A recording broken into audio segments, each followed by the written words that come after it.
Mumonkan, Case 43, Shuzan's Staff.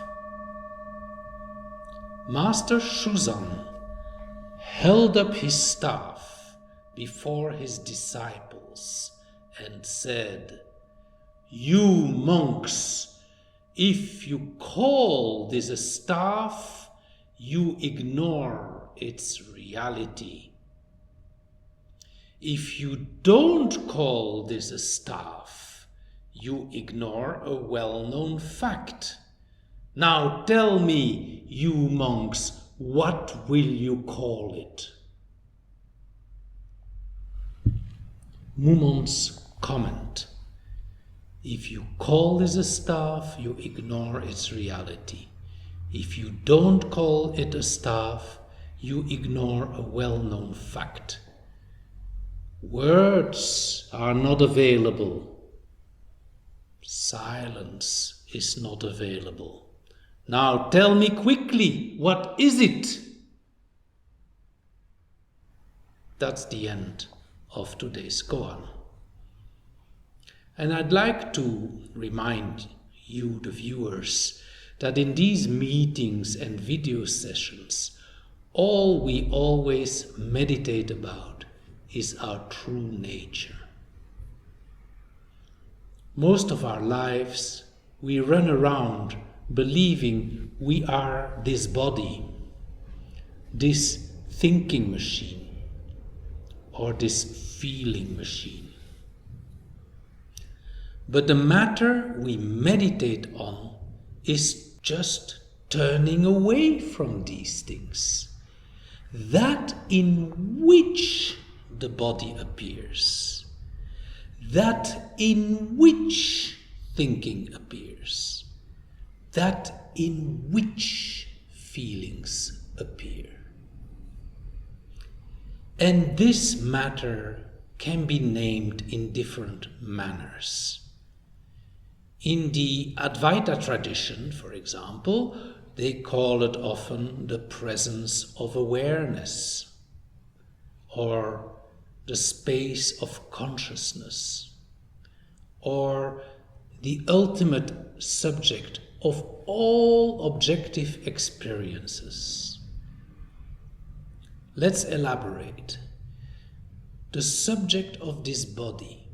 If this body is object, indeed I can perceive it, then the question is, what perceives this body? And that then is the subject. Or take a thought as an example. A thought can be seen. Then what sees the thought? So that if the thought is then the object, that which sees it is the subject. Or take a feeling, anger or joy or something. They are perceived as well. By what? So those feelings would then be objects, and that which perceive it, that is the subject. So we can call it awareness, consciousness, the subject. In Advaita we do so. In the Zen tradition, which I also practiced many years, we call it Buddha nature. We chant in the morning, Buddha nature pervades the whole universe, revealing right here and now. Or others call it true nature. But most traditions agree, however, that this matter really cannot be named, cannot be described, because this thinking mind can explain and describe everything that is an object, but it cannot explain or describe the source out of which all these objects arise, the subject. It's true that even objects can be named, but a name, even for objects, has nothing to do with the thing itself. For example, if you see a road sign to Salzburg, That road sign, which is maybe 100 kilometers away from Salzburg, has nothing to do with the city of Salzburg. Or take the sound, Salzburg. Salzburg has nothing to do with the city of Salzburg. The people who are driving there or are walking in the old city of Salzburg, they have nothing to do with Salzburg. It's also similar to the example of, say, a cake like Apfelstrudel. Take a picture of Apfelstrudel. That picture has nothing to do with Apfelstrudel.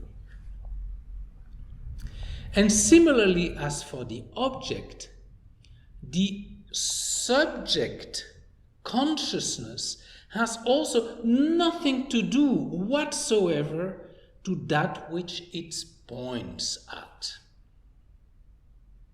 A parallel I often used is the eye. The eye can see everything. It can see this object, this person, that person, but it can never see itself. Oh, you may object to this, saying you can see your eye when you're in front of a mirror. But what you really see is a reflection of your eye. The eye itself can never see itself. And in the same way, our consciousness, awareness, Buddha nature cannot see itself as if it were an object. So, for a few seconds, I suggest we meditate together.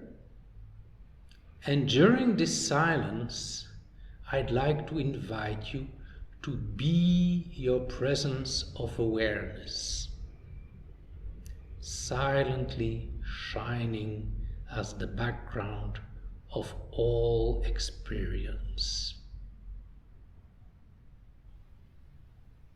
This silence in which all sights, all sounds, all smells, tastes, our thoughts, our feelings, they all appear and disappear.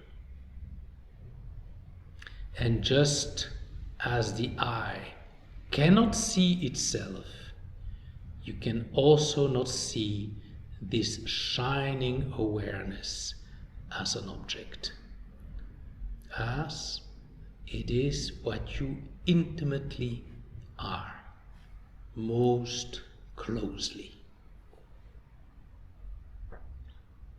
Our discussion today about naming reminds me also of a verse from the Tao Te Ching. It goes like this: the Tao that can be told is not the eternal Tao. The name that can be named is not the eternal name. The nameless is the beginning of heaven and earth. The named corresponds to the 10,000 things. Desireless, one can see the mystery. Desiring, one only sees manifestations. Two aspects spring from the same source, but seem different depending on one's viewpoint. The Tao appears as darkness, darkness within darkness, the gate to all mystery. End of quote.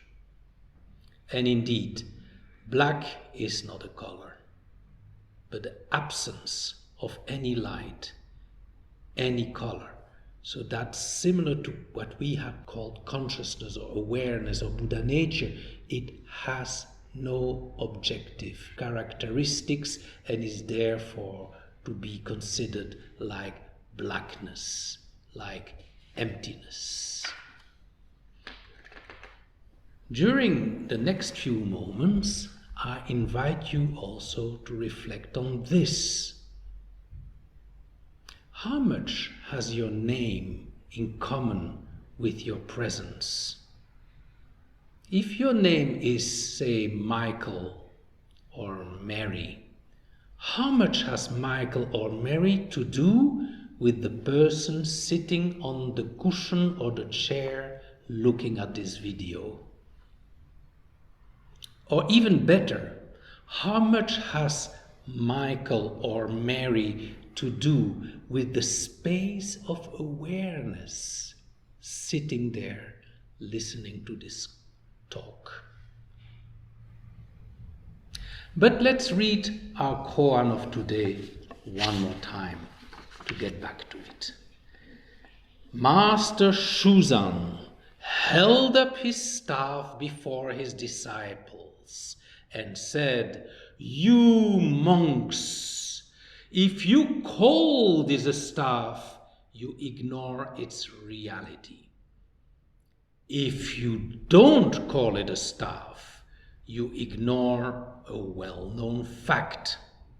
So tell me, you monks, what will you call it?" There's always a little drama in all these Zen stories, and that's why I also love them. In a way, a staff like this, it's also an expression of this illuminating presence. There are three levels that we can distinguish. First, there is the level of naming. The naming of that as being a staff has very little to do with this thing over here. Just like we said before, Michael, Mary, or Jacques here have nothing to do with our presence of awareness. Second, there is the level of the outside appearance. What we see as staff has also nothing to do with this staff. One can see it's brown, shiny, smooth, with a metal top.